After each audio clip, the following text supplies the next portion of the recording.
مسجد کے امام صاحب کافی دنوں سے اس اجنبی کو نوٹ کر رہے تھے۔ لباس اور چال چلن سے مکمل دیندار نظر آنے والا شخص نہ صرف یہ کہ پہلی صف میں نماز کا اہتمام کر رہا تھا، بلکہ نماز سے پہلے اور بعد میں نوافل اور تلاوت میں مشغول رہتا تھا۔ امام صاحب اس شخص سے بہت متاثر ہوئے اور ان کے دل میں اس اجنبی کے لیے محبت پیدا ہو گئی۔ کچھ دن بعد امام صاحب سے ملے۔ اس کے بعد دن بدن ان کے تعلقات بڑھتے گئے۔ ایک دن کیا ہوا کہ امام صاحب نماز میں مشغول تھے کہ اچانک ان کے گھر کا دروازہ بجنے لگا۔ نماز سے فارغ ہوتے ہی امام صاحب دروازے پر پہنچے تو ٹھٹک کر رہ گئے۔ وہ اجنبی شخص اس کے سامنے پریشانی کے عالم میں کھڑا تھا۔ اس نے امام صاحب کو بتایا کہ میرا اکلوتا بیٹا دبئی میں ٹریفک حادثے میں زخمی ہو گیا ہے، میں نے ایمرجنسی میں دبئی جانا ہے، آپ میرے گھر والوں کا خیال رکھیں، میں کسی اور پر اعتماد نہیں کر سکتا۔ امام صاحب نے اسے اطمینان دلایا کہ گھر والوں کے حوالے سے آپ بے فکر ہو جائیں۔ چنانچہ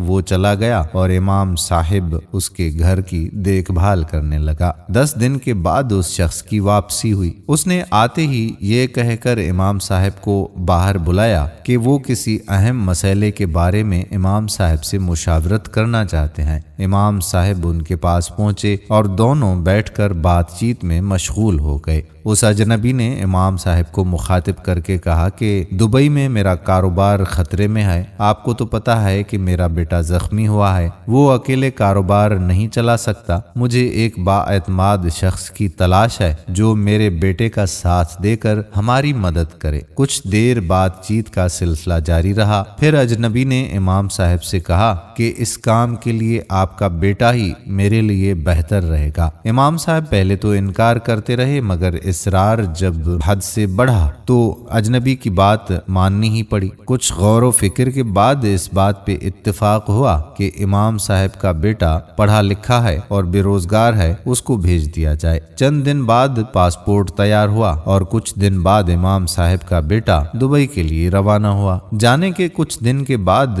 اس کی طرف سے خط موصول ہوا جس میں اس نے اپنی خیریت کی اطلاع دی تھی اور ایک بینک میں اکاؤنٹ کھولنے کا کہا تھا تاکہ وہ کمائے ہوئے پیسے اس اکاؤنٹ میں بھیج سکے۔ اکاؤنٹ کھل گیا اور ہر مہینے کی 5 تاریخ کو اس اکاؤنٹ میں اچھے خاصے پیسے آنے لگے۔ اب جب لوگوں کو پتا چلا کہ امام صاحب کے وارے نیارے ہو گئے ہیں تو مقتدیوں کا ایک جم غفیر امام صاحب کے در دولت پہ یہ درخواست لے کر پہنچا کہ آپ اس شخص سے ہمارے بیٹوں کے متعلق بھی بات کریں۔ امام صاحب ٹالتے رہے، مگر جب دیکھا کہ لوگ ماننے کے لیے تیار نہیں تو اس نے اس شخص سے بات کرنے کا فیصلہ کیا۔ جب اس سے بات ہوئی تو اس نے کہا کہ وہاں بھجوانا اور کام پر لگوانا میرے لیے مشکل نہیں، مگر کیا؟ مگر یہ کہ میں نے آپ کے بیٹے کو اپنے خرچے پر بھیجا ہے، ایک تو آپ کی مروت میں، دوسرا یہ کہ میری اپنی ضرورت تھی، لیکن ابھی جو بھی جائے گا خرچہ اس کا اپنا ہوگا۔ پوچھا کتنا خرچہ؟ کہنے لگا کہ یہی کوئی فی بندہ 3 لاکھ تک ہو جائے گا۔ امام صاحب واپس آیا اور دبئی جانے کی خواہش رکھنے والے افراد کے سرپرستوں کا ایک اجلاس کر کے انہیں طلب کیا۔ اس شخص سے ہونے والی تمام بات چیت ان کے گوش گزار کر کے مشورے کی درخواست کی۔ یہ باتیں چونکہ معقول تھیں، سب نے حامی بھر لی کہ پیسے بھی تھوڑے سے ہی تو لے رہے ہیں۔ پیسے جمع کر کے اس شخص کے حوالے کیے گئے۔ اس نے 6 دن کی کاغذی کارروائی کے بعد ان تمام نوجوانوں کو دبئی روانگی کی نوید سنائی اور روزانہ صبح کاغذات کا ایک گورکھ دھندا لے کر گھر سے نکل جاتا اور رات گئے تک واپس آ جاتا۔ اس دوران وہ اہتمام سے مسجد بھی آتا رہا۔ چوتھے دن صبح کی نماز میں وہ شخص نظر نہ آیا تو امام صاحب کو کچھ تشویش ہوئی۔ پھر سوچا کہ آج کل کاغذات کے سلسلے میں وہ بھاگ دوڑ کر رہے ہیں تو شاید تھکاوٹ کی وجہ سے نہیں آ سکے ہوں گے۔ نماز کے بعد امام صاحب دل میں خدشات، دماغ میں وسوسے اور آنکھوں میں خوف لیے اس کے گھر کے دروازے پر پہنچے تو ایک چائنا میڈ تالا ان کو اس بات کی خبر دے رہا تھا کہ بستی کے تمام انسانوں کے عقل پر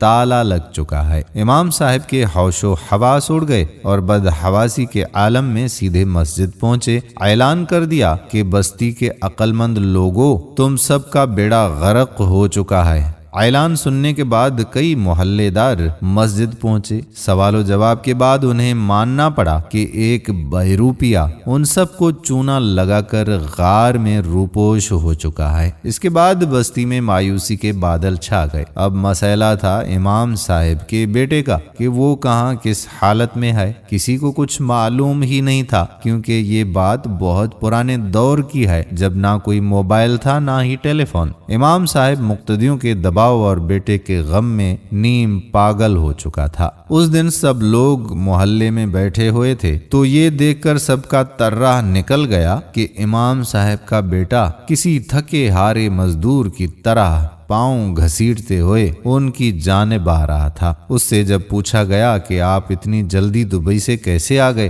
تو اس نے کہا، کہاں کا دبئی؟ کون سا دبئی؟ مجھے تو اسی دن سے ایک بند کوٹھڑی میں ڈال دیا گیا تھا۔ ابھی کچھ دیر پہلے مجھے یہ کہہ کر چھوڑ دیا ہے کہ آپ کی بستی میں 40 لوگوں کی موت واقع ہو گئی ہے، جا کر جنازے میں شرکت کرو، اور میں سیدھا یہاں پر آ گیا ہوں۔ یہ سن کر سب لوگوں نے اپنا سر پکڑ لیا اور سب کو پریشانی لاحق ہو گئی۔ دوستو، زندگی میں اعتبار کرنا کوئی بری بات نہیں ہے، لیکن جب انسان لالچی ہو جاتا ہے اور لالچ اسے اندھا کر لیتی ہے تو لوٹنے والے اس انسان کو ایسے بھی لوٹتے ہیں۔ یہ ایک کہانی ہی نہیں بلکہ یہ ایک حقیقت ہے جو آپ کی خدمت میں پیش کی گئی۔ شاید کوئی ایسا واقعہ آپ کے قریبی گاؤں یا آپ کے شہر میں بھی گزرا ہو۔ زندگی میں ہمیشہ محتاط رہنے کی ضرورت ہے۔ اللہ پاک ہمیں ایسے فراڈی لوگوں سے بچنے کی توفیق عطا فرمائے اور ہماری حفاظت فرمائے، آمین۔ ہم امید کرتے ہیں کہ آج کی ویڈیو بھی آپ کو پسند ضرور آئی ہوگی۔ آنے والی ویڈیو تک آپ کا میزبان قادر کلہوڑو آپ سے اجازت چاہتا ہے۔ اپنی دعاؤں میں رکھیے گا یاد۔ اللہ حافظ۔